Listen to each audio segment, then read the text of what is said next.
사이버 명예훼손. 주차장을 막은 차량 어떻게 단속되나?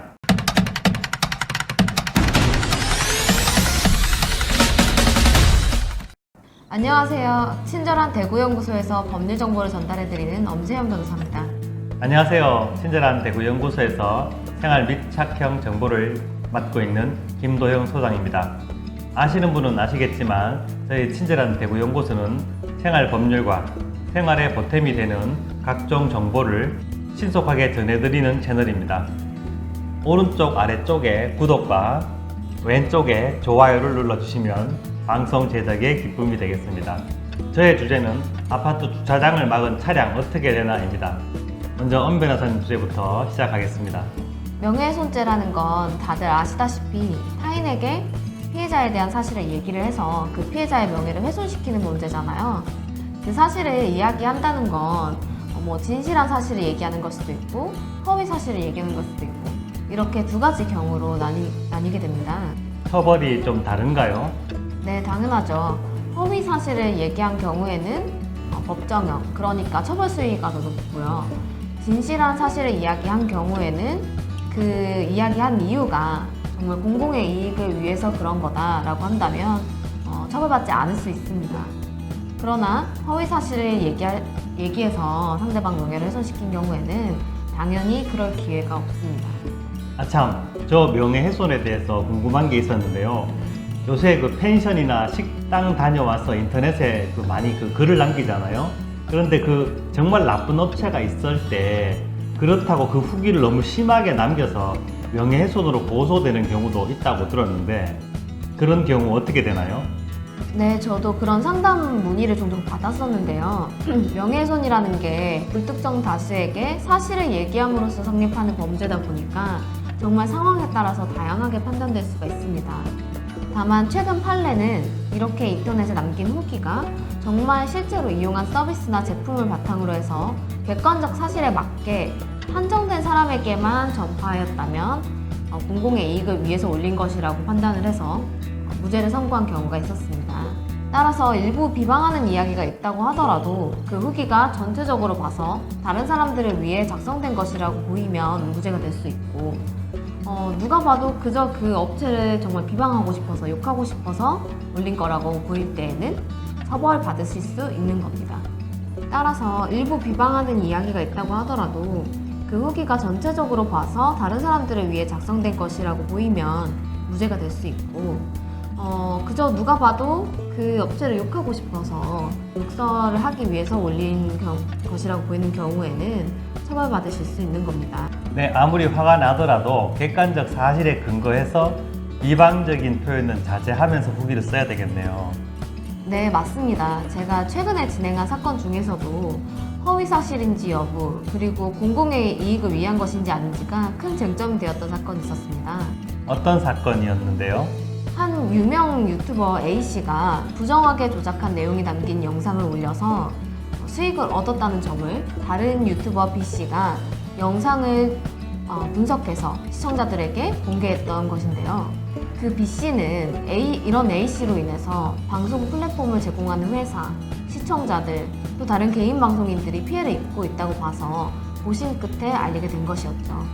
그런데 왜 그게 문제가 되었죠?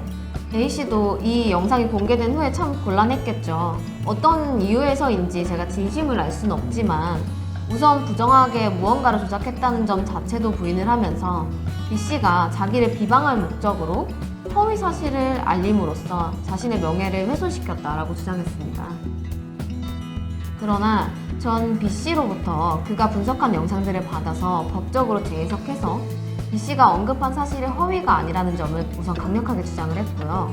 그 다음으로 그 영상으로 인해 걸려있는 수많은 이해관계인들의 금전 문제들과 B씨가 그 사실을 유튜브 영상으로 공개적으로 알릴 수밖에 없었던 점을 지적했습니다. 이에 더하여 시청자들, 즉 대중들이 A씨를 둘러싼 의혹에 대해서 B씨가 설명해주기를 원했고 또 B씨가 처벌받지 않기를 바란다는 내용의 탄원서들을 받아서 제출했습니다. 그 결과 다행히 명예훼손을 포함한 총 4개의 혐의에 대해서 무혐의 처분을 받을 수 있게 되었습니다. 와, 정말 다행이네요.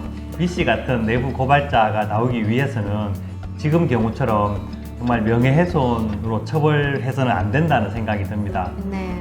B 씨가 그럼 많이 고마워했겠네요. 네, 방송에서 제 얘기 한번 하신다고 했는데 제가 라디오에도 사연 신청 한번 안 해봤거든요. 방송 보면 많이 신기할 것 같습니다. 자, 이제 김 소장님 주제인 아파트 주차장 막은 차량 어떻게 되나에 대해서 말씀드리겠습니다. 가장 대표적인 사건이 2018년 인천 송도 캠리 사건이죠. 네. 그 주차 단속으로 차량 앞유리에 스티커를 부착한 관리 직원에게 항의한다며 지하 주차장 입구를 7시간이나 막아버리는 사건이었고요. 주민들이 구청과 경찰에 신고를 했지만 도로가 아니라 아파트 단지 안쪽이라는 그 내용 때문에 어쩌지를 못했던 그런 사건이었습니다. 네. 그때 아마 사람들이 다 그 차량에 들어서 옮겼죠? 맞습니다. 그때 분개한 주민 수십 명이 차에 사람의 힘으로 차를 들어서 통행로 옆쪽으로 차를 옮겼고 네. 경계석으로 앞뒤로 막아놔서 나가지 못하게 이렇게 막아놨던 사건이었고요. 네. 이후 주민들이 포스트잇으로 그 항해글을 많이 붙여서 그 사진이 인터넷에 이렇게 많이 돌아다니기도 했습니다. 지하 주차장 출입을 못한 주민들이 이 차량 주인을 고소했고요. 결국 일반 교통 방해죄로 징역 6개월에 집행유예 2년을 선고받았습니다. 그리고 어느 곳에서 어떤 미용실을 한다는 신상이 틀리면서 더 많이 고생을 했죠. 대구에서도 비슷한 사건이 있었잖아요. 맞아요. 같은 해 대구도 주차장에 전기차 충전기를 설치해주지 않는다는 것에 안심을 품은 그 입주자 대표 회장이 주상 입구를 5시간이나 막았던 사건이 있었습니다. 이런 일이 자꾸 일어나는데 구청이나 경찰에서 견인을 할 수가 없나요? 예전에 노원구에서 상가 건물 그 보증금 문제로 상가 건물 입구를 막았던 사건이 있었고요. 이때 강제 견인을 한 예가 있었습니다. 그런데 이때는 그 차의 한쪽 바퀴가 도로에 걸쳐 있었고 또 주변에 소화전이 있었기 때문에 소방기본법상의 소화전이나 소방차의 출입을 방해한다는 그 이유를 들어서 견인을 했지만 네. 인천이나 대구처럼 차량 전체가 아파트 안에 있는 경우는 민원이 들어와도 뾰족한 방법이 없고요. 민원이 들어오면 그 계고장을 붙이고 2주나 3주 동안 차주에게 차를 치워달라고 이렇게 통보를 보낸 이후에 그래도 안 움직이면 방치 차량으로 인식하고 차를 치울 수 있지만 그 규정은 뭐 이상하고는 안 맞는 방식인 것 같습니다. 네. 경찰도 사유지에 있는 차를 옮길 권한은 없습니다. 그래도 음주한 경우에는 아파트 주차장이라도 단속할 수 있잖아요. 맞습니다. 음주도 예전에는 아파트 주차장 안에서 움직인 것은 단속을 못하다가 도로교통법이 개정되어서 음주만 처벌할 수 있게 되었고요. 사유지에 있는 차를 국가가 견인할 수 있는 권한은 없습니다. 그럼 뭐 주민들이 하면 되겠네요. 그게 가능한데요. 아파트 대표회의나 관리단이 견인하면 되는데 문제는 차를 옮기다가 차에 흠집이 나거나 뭐 이렇게 한다면 손해배상 청구 소송에 휘말리는 등의 이렇게 좀 복잡한 문제가 생기기 때문에 현실적으로는 쉽지 않은 상황입니다. 그럼 결론적으로 어떻게 해야 될까요? 현실적으로 인천 사건 때 처벌받은 그 일반 교통방해죄 있잖아요. 그걸로 고소하는 방법밖에 없고요. 지난 5월 25일 의정부의 한 아파트 주차장 입구에 오토바이가 방치돼서 주민들이 불편을 겪었던 일이 있었습니다. 이유인즉슨 30대 A씨가 오토바이를 몰고 아파트 주차장으로 들어가려고 하자 관리소에서는 입주민만 주차 가능하다며 차단기를 올려주지 않았죠. 송도나 대구처럼 몇 시간은 아니었고요. 약 30분 정도였는데 주민들이 큰 불편을 느끼고 바로 신고를 했던 겁니다. 경찰이 오토바이 운전자를 일반 교통 방해 혐의로 입건하고 현재 조사 중이고요. 네. 오토바이 차주는 오토바이가 후진이 안 되기 때문에 그 내리막인 입구에 세워두었을 뿐 교통방해의 의도는 없었다면서 항변하고 있지만 결과는 두고 봐야 될 것 같습니다. 네. 그리고 업무방해 혐의로 입건된 사건도 있었습니다. 네, 전해주시죠 한번.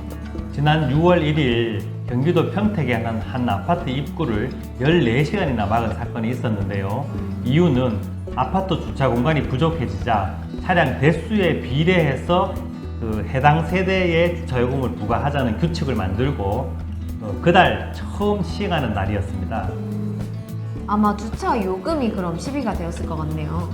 경찰에 따르면 전날 이 아파트 입주민 A씨가 차량 숫자에 따른 관리비 부과 문제로 관리실하고 말다툼을 벌인 끝에 보복성으로 자신의 차량을 주차장 입구에 막아놓고 자리를 떠버리는 걸로 조사가 되었습니다. 네.